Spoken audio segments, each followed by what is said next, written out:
Irmãos, vamos abrir nossas Bíblias em primeira Epístola de João, capítulo 5.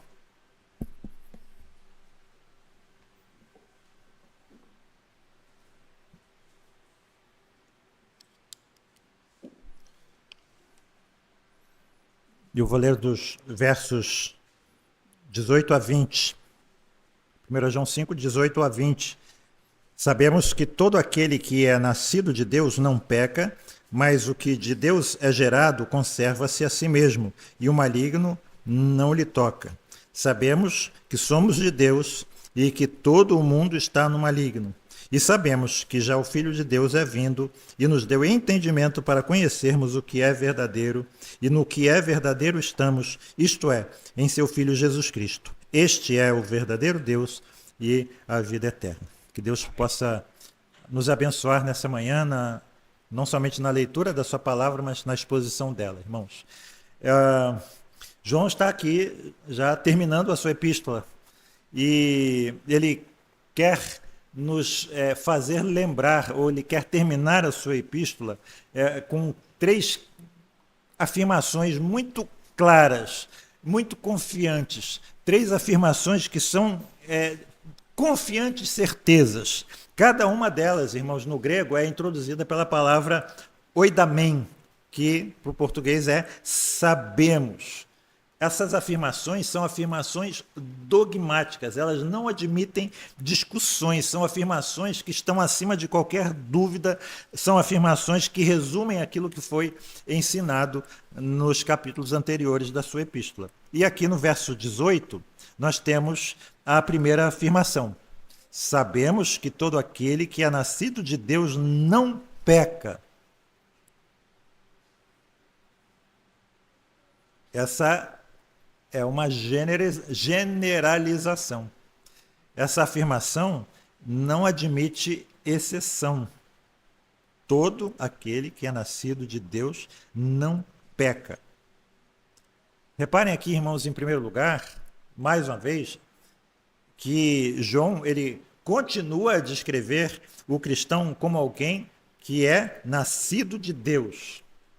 E essa expressão é muito importante, porque, em primeiro lugar, esse verbo está na voz passiva, a oração está na voz passiva. O que significa isso?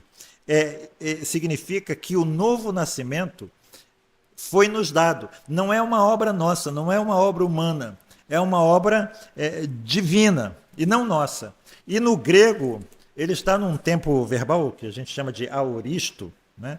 Que indica alguma coisa que aconteceu no passado, mas que tem resultado permanente, que tem os seus efeitos renovados a cada dia.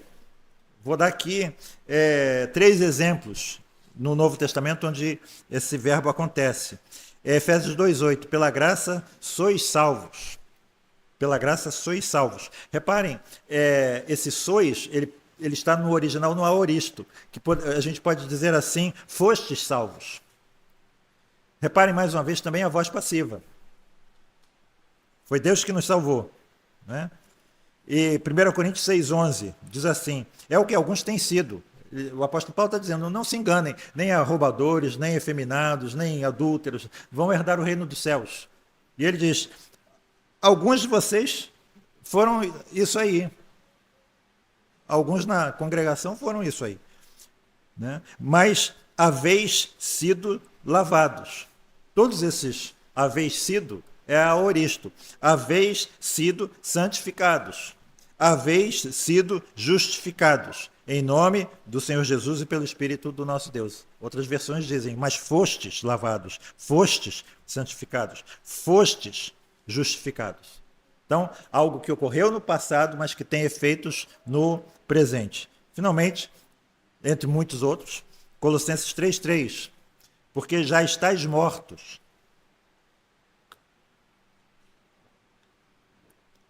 Outras versões dizem, já morrestes. E a vossa vida está escondida em Cristo, ou com Cristo Jesus. Reparem, o apóstolo Paulo não diz assim, porque estáis morrendo. Mas ele diz, vocês já morreram.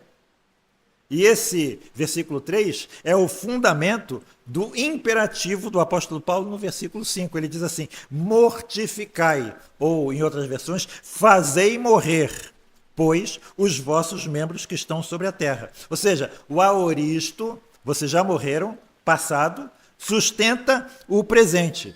Ou seja, o aoristo não significa necessariamente ausência de luta, mas como nós vamos ver no decorrer da mensagem, mais adiante, a quebra de um senhorio, a quebra definitiva de um senhorio. Ou seja, irmãos, aquele que foi gerado por Deus continua e continuará sempre sendo um filho de Deus. Nunca vai deixar de ser um filho de Deus. E como filhos, todos nós temos privilégios irrevogáveis, mas também, como diz o versículo, nós temos obrigações permanentes. E uma dessas obrigações está aí nessas duas palavras: não peca.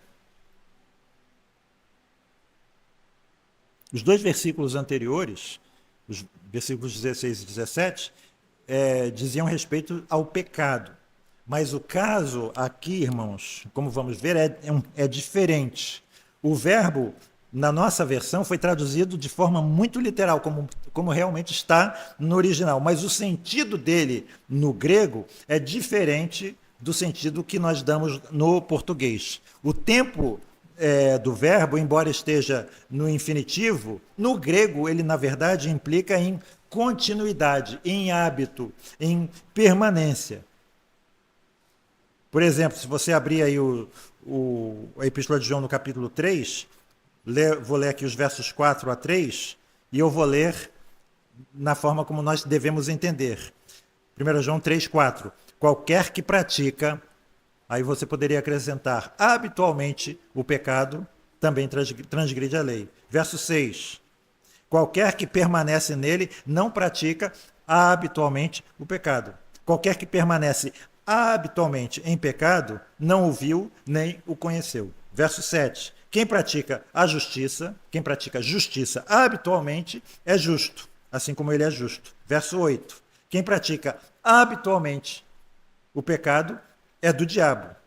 Verso 9. Qualquer que é nascido de Deus não permanece habitualmente em pecado, porque a sua semente permanece nele e não pode pecar habitualmente, porque é nascido de Deus. Então, reparem aqui, irmãos, uma coisa que João está nos afirmando de forma dogmática, de forma que não admite discussão, e nós precisamos guardar isso muito bem numa frase que resume tudo: o novo nascimento resulta em novo comportamento.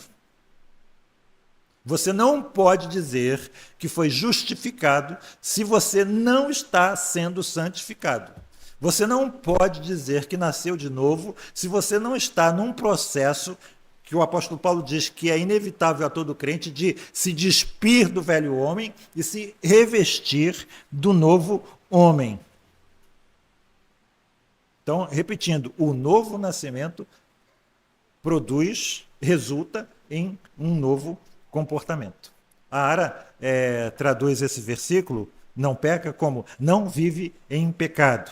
Ou seja, ser filho de Deus e continuar a viver no pecado é uma absoluta contradição, é uma incongruência, é um absurdo. Ambos podem, eventualmente, se encontrar, mas não podem conviver. Não há convivência. E isso, diz João, é algo que sabemos. Ou seja, existem certas doutrinas, irmãos, sobre as quais é inconveniente haver qualquer tipo de discussão. Existem algumas perguntas que nós, cristãos, somos proibidos de fazer. Uma delas foi na escola dominical. Onde está o teu Deus? Quem faz esse tipo de pergunta não é cristão. Ele está no mesmo lugar em que ele estava quando seu filho estava na cruz do Calvário. Quando coisas ruins acontecem conosco. Por que Deus não está agindo na minha vida? Nós não podemos fazer esse tipo de pergunta. Porque a Bíblia afirma de uma forma muito clara, que não admite discussão, que a boa obra que ele começou em nós, ele há de terminar. até o dia de Cristo Jesus. Essas são, irmãos, coisas que nós, como cristãos, sabemos. Por isso, há um aspecto, de certa maneira, nós podemos também afirmar que nós não somos cristãos se não sabemos.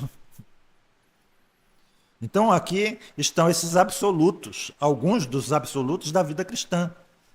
Sabemos que todo aquele que é nascido de Deus não peca, de João no verso 18. Verso 19, sabemos que somos de Deus e que todo mundo jaz no maligno. E no verso 20, sabemos que o Filho de Deus é vindo e nos deu entendimento para que conhecemos ao verdadeiro. Então, João, ao encerrar a sua epístola, ele quer que nós entendamos essas coisas como verdades dogmáticas e absolutas. Então vamos aqui à primeira delas, que se refere ao cristão e ao pecado, porque há uma dificuldade aqui, né? Existe um falso ensino, um ensino chamado de perfeccionismo, e os proponentes desse ensino gostam de citar esse versículo em particular e também o capítulo 3, versículo 9, que nós acabamos de ler. Qualquer que é nascido de Deus não comete pecado, porque a sua semente permanece nele, e não pode pecar, porque é nascido de Deus. Mas aqui eu queria meditar com os irmãos a respeito desse sabemos. O que é exatamente isso que nós sabemos aqui? Em primeiro lugar, nós já sabemos que João não está afirmando que o cristão é incapaz de pecar. Se fosse verdadeiro dizer que o cristão é incapaz de pecar, como esses proponentes, né, falam, por que João diria nos 2 versículos anteriores, já o contexto logo imediato, que nós devemos orar por um irmão que caiu em pecado? Por que João escreveria os versículos 8 a 10 do capítulo 1? Se dissermos que não temos pecado, enganamo-nos a nós mesmos e não há verdade em nós. Se confessarmos os nossos pecados, ele é fiel e justo para nos perdoar os pecados e nos purificar de toda injustiça. Se dissermos que não pecamos, fazemo-lo mentiroso e a sua palavra não está em nós. Se João estivesse afirmando que nós não pecamos, por que um momento aqui houve esse momento de confissão de pecados? Por que eu confessei os meus? Então, me permitam ser aqui repetitivo. O que João quer dizer aqui? Na verdade, nós já meditamos no que João quer dizer quando expomos o versículo 9 do capítulo 3. O que João quer dizer é que quem é nascido de Deus não continua vivendo no mesmo estado de pecado em que ele vivia antes. João está pensando aqui, irmãos, mais na nossa condição do que nas nossas ações. O que João está querendo dizer é que aquele que é nascido de Deus é fundamentalmente diferente em sua natureza com relação ao pecado. Ele é diferente com relação àquele que não é nascido de Deus na sua relação com o pecado. Aqueles que não são nascidos de Deus, diz João, jazem no maligno. Eles estão debaixo de um domínio. Eles estão sob domínio do diabo. Aqueles que são nascidos de Deus não se encontram mais nesse estado. Eles já foram tirados dele, aoristo, passado, mas que tem efeitos permanentes. João também já havia escrito sobre isso no seu primeiro capítulo. Ele disse que aquele que não é nascido de Deus anda ou vive nas trevas. Porém, aquele que é nascido de Deus anda na luz com Deus. Então, essa é a primeira coisa que João tem em mente aqui. Aqueles que são nascidos de Deus não continuam nesse estado de pecado. Eles podem cair em pecado. E João nos lembra disso ao longo de toda a sua epístola, que nós, infelizmente, podemos pecar e pecamos, mas não habitamos no pecado. Uma maneira de ver isso e entender um pouco mais é lembrar daquilo que o apóstolo Paulo escreveu em algumas das suas epístolas. Por exemplo, aos Colossenses, no capítulo 1, verso 13. Ele diz que Deus nos tirou do império das trevas e nos transportou para o reino do seu Filho amado. Nós fomos tirados de um império e fomos colocados em outro. Ou em Efésios capítulo 2, verso 12, a partir do verso 12, o apóstolo Paulo diz assim: naquele tempo estáveis sem Cristo, separados da comunidade de Israel, estranhos às alianças da promessa, não tendo esperança e sem Deus no mundo. Mas agora, em Cristo Jesus, vós que antes estáveis longe, já pelo sangue de Cristo, chegastes perto. E no verso 19, assim que já não sois estrangeiros, nem forasteiros, mas concidadãos dos santos e da família de Deus. Ou 1 Pedro 2, 9 e 10, mas vós sois a geração eleita, o sacerdócio real, a nação santa, o povo adquirido, para que anuncieis as virtudes daquele que vos chamou das trevas para a sua maravilhosa luz. Vós que em outro tempo não erais povo, mas agora sois povo de Deus, que não tinhais alcançado misericórdia, mas agora alcançastes misericórdia. Então, irmãos, reparem, nós somos aqueles que foram transportados de um reino maligno. Nós fomos aqueles que foram transportados de um reino tenebroso para um outro reino, o reino do Filho amado de Deus, o reino da luz. Nós éramos estrangeiros, nós éramos forasteiros, mas agora nós somos concidadãos dos santos e nós pertencemos a uma família, a família de Deus. Nós não éramos povo, mas agora somos povo de Deus. Infelizmente, nós podemos e caímos eventualmente em pecado. Mas isso não significa que nós continuamos a viver naquele outro reino. Se caímos, nós nos arrependemos. E essa é uma característica fundamental da nossa nova cidadania. Lembra da definição: o cristão não é aquele que não peca, mas o cristão é aquele que se arrepende. E a NVI, ela traduz bem essa ideia. Aquele que é nascido de Deus não está no pecado. Ele está em outro lugar. Então, o que João quer nos dizer ao final da sua epístola, irmãos? É nos levar a pensar em algo. É nos levar a perguntar: que tipo de vida eu estou vivendo nesse mundo? Nós às vezes cantamos: diferente hoje é o meu coração. E como se manifesta essa diferença?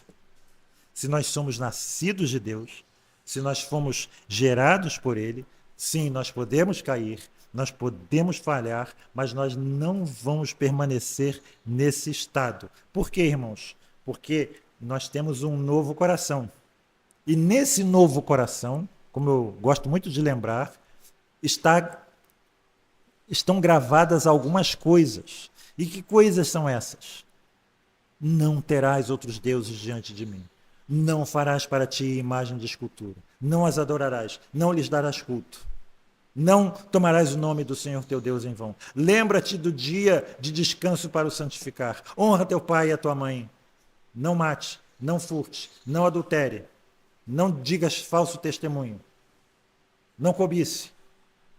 O que é a promessa? Que nesse novo coração de carne que nos foi colocado no lugar de um coração de pedra estariam escritas as minhas palavras, as minhas leis, os meus estatutos, os meus mandamentos. Ou seja, nós temos um coração, nós temos uma natureza que ama a lei moral de Deus. E por isso, irmãos, se nós realmente temos esse novo coração, nós podemos ter certeza e plena certeza de que, falando aqui de algo muito prático, a disciplina bíblica, ela sempre vai atingir o objetivo de purificar a igreja. Tanto, por um lado, pelo rompimento definitivamente dos laços daqueles que estavam na igreja, no dizer da confissão belga, mas não pertenciam a ela, como também pelo arrependimento daqueles que, embora tenham sido enganados pelo pecado e repreendidos, e às vezes até mesmo excluídos da igreja visível, pertencem a ela. Eles momentaneamente caíram. Mas eles, embora tenham caído, já não pertencem àquele outro reino. Eles já não estão no pecado. Ou, para usar uma expressão típica de João, já não habitam em pecado. Eu gosto muito da expressão de Spurgeon nesse ponto. O verdadeiro cristão, aquele que realmente nasceu de novo, ele pode levar um tombo na arca da salvação, no tombadilho. Ele pode fraturar o braço, a perna, cortar o supercílio, pode ficar todo estrupiado, mas ele nunca vai cair a murada fora. Nunca a respeito de um cristão vai se dizer homem ao mar. E aqui, irmãos, é apropriada também mais uma aplicação prática. Note aí o final do versículo. Ele diz assim: o que é nascido de Deus, o que de Deus é gerado, conserva-se a si mesmo. Conserva-se a si mesmo. Reparem aqui, irmãos, aquilo que é um princípio do Novo Testamento. Há uma coisa que foi feita para você no passado, e essa coisa que foi feita por você no passado vai te manter no presente. Como que você pode se conservar a si mesmo? Porque você foi nascido de Deus. Eu tenho um amigo de longa data. Eu me lembro que ele, depois de um certo tempo, ele teve a consciência, às vezes a gente não consegue ver os nossos próprios pecados, né? Mas essa é uma das funções do Espírito Santo. Ele conseguiu ver, admitir que ele tinha o pavio curto. Tinha um mau gênio. Genioso. Né? E nós costumamos pensar, pelo menos na minha juventude eu costumava pensar, que uma vez que eu aceitei Jesus, né, nós somos libertos desses problemas para sempre. Mas quando ele era novo convertido, ele se via caindo no seu comportamento habitual repetidamente.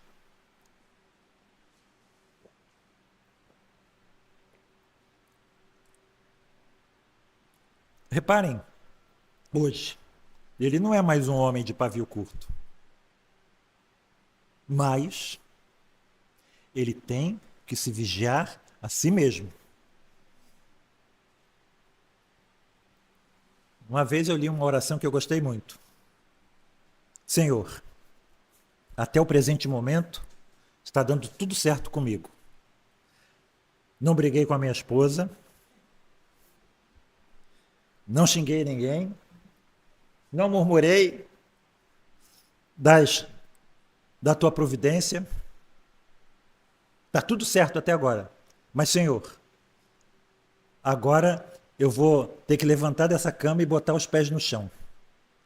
E quando eu fizer isso, Senhor, eu vou precisar de toda a tua ajuda.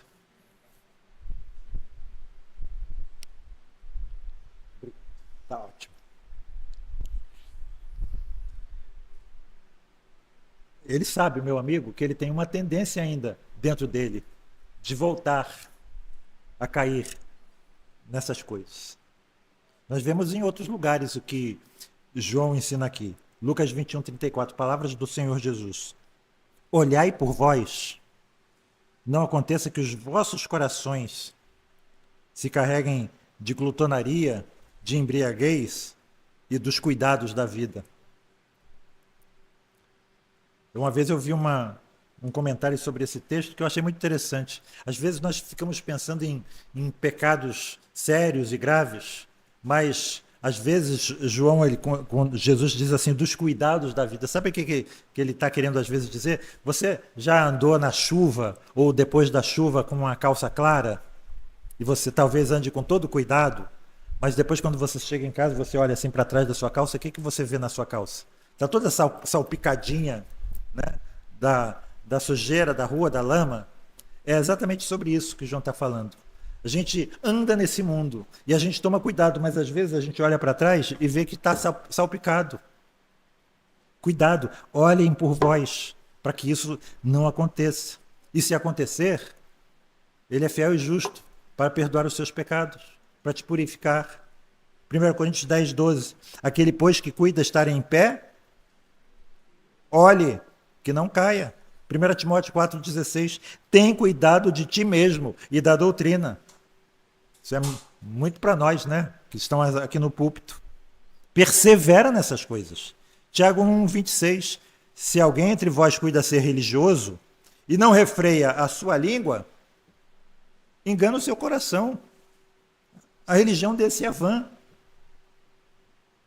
Então nós temos muitas ordens, muitas advertências para que a gente cuide de nós mesmos, para que a gente, como diz aqui João, nos conservemos a nós mesmos. E você? Você tem consciência de certas características suas que são pecaminosas? De certas tendências que são pecaminosas? Você, às vezes, é lamuriento, é queixoso, é reclamão, ou você tem pavio curto? Você é conhecido como alguém que tem temperamento forte?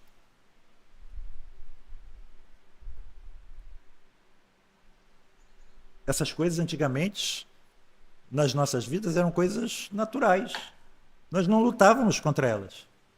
Nós podíamos até às vezes pensar assim, né? Como a Gabriela, conhece a Gabriela da Gabriela Cravo e Canela? Eu nasci assim, eu cresci assim, eu sou mesmo assim, você sempre é assim. É assim que eu sou, Gabriela. Você ainda é Gabriela? Você ainda é o velho homem? A velha Gabriela que não se importa se aquilo que você fala fere as outras pessoas? Não se importa se você age com sarcasmo, se você tem boca suja, fala palavrão? Hoje em dia parece que virou moda, até mesmo entre os crentes, falar palavrão, escrever palavrão nas redes sociais. Você é assim? Você reconhece essas coisas? Você se aflige com essas? Você se envergonha dessas coisas?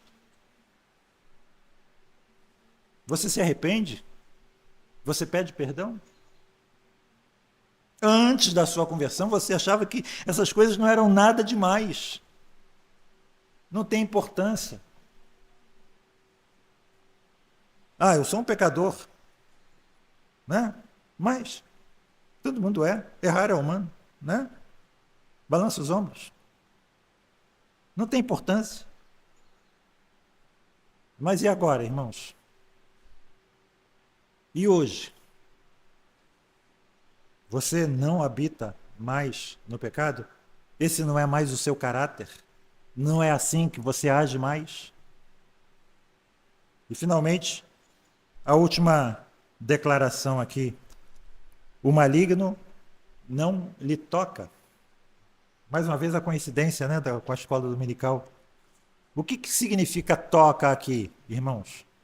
No significado normal na nossa língua portuguesa é você colocar a mão suavemente em alguém, né? Você toca em alguém, mas esse não é o significado aqui, mas sim que o maligno não pode se apossar daqueles que são nascidos de novo. O maligno não pode possuir aqueles que nasceram de Deus. Eles escaparam do domínio do maligno. Eles não estão mais debaixo do domínio do diabo. Eles foram libertos. O diabo pode nos tentar, ele pode nos atormentar, mas o diabo nunca mais nos terá de volta debaixo do seu domínio. É isso que João está nos dizendo aqui. A nossa redenção, ela não pode ser desfeita. Pronto, nós fomos postos em liberdade, nós já não somos mais escravos, nós pertencemos a Cristo, nós somos cidadãos de um novo reino, nós somos filhos de Deus, nós pertencemos à família do céu. E embora em nossa fraqueza, embora em nossa fragilidade, muitas vezes possamos ouvir as sugestões de Satanás, suas insinuações, nunca devemos esquecer, irmãos, dessa grande certeza. Qual é a certeza? o maligno nunca, jamais, em tempo algum, vai nos ter de volta. O versículo seguinte, que nós vamos meditar, oportunamente diz: sabemos que somos de Deus e que o mundo todo está sob o poder do maligno. O maligno os toca o tempo todo. Mas nós jamais voltaremos para lá. É impossível. Nós estamos nos braços do bom pastor. E ele disse: ninguém pode arrancar as minhas ovelhas da minha mão. Então, irmãos, essa é a primeira coisa que nós temos de saber. E que Deus realmente nos conceda, que nós saibamos isto, que tendo nós nascido de Deus, nós não habitamos mais no pecado. Que Deus nos conceda saber que o Filho de Deus nos mantém debaixo dos seus olhos, o tempo todo, nos observando, nos protegendo, nos guardando. Que Deus nos conceda saber, irmãos, que quando nós somos tentados por Satanás, mesmo quando somos tentados por ele, nós não pertencemos a ele. Nós não precisamos mais ter medo. Nós podemos resisti-lo. Que nós saibamos também que nós podemos ter essa segurança de que nós estamos além do domínio do diabo, porque pertencemos a Deus, o nosso Pai Celestial, ao Senhor Jesus Cristo, nosso Salvador, e ao Espírito Santo, o nosso penhor, que forma Cristo em nós e nos prepara para a glória que nos aguarda. Sabemos isto. Amém. Pai Celeste, que possamos sair daqui, Senhor Deus, com o nosso coração confrontado pela Tua Palavra e consolado pela Tua Palavra, Senhor Deus. Que nós possamos lembrar que precisamos nos guardar a nós mesmos, nos refrear, que devemos ter essa temperança, Senhor Deus, de aprender a dizer não a certas coisas e que ao mesmo tempo, Senhor Deus, nós possamos lembrar que somos fracos, mas o Senhor é forte e que nós somos guardados pelo Senhor, pelo bom pastor, pelo Deus de Israel, que não tosqueneja e nem dorme, Pai Santo. Nós te louvamos, Senhor Deus, e te pedimos que saiamos daqui comissionados para ser de fato sal e luz, para que de fato possamos ser a palavra viva que os incrédulos podem ler, Senhor Deus. Que não permita jamais o Senhor que pelo nosso comportamento o teu evangelho venha a ser blasfemado ou ridicularizado. Nós te louvamos e te agradecemos no nome de Jesus. Amém, Pai. Vamos ficar de pé, irmãos? Vamos receber a bênção.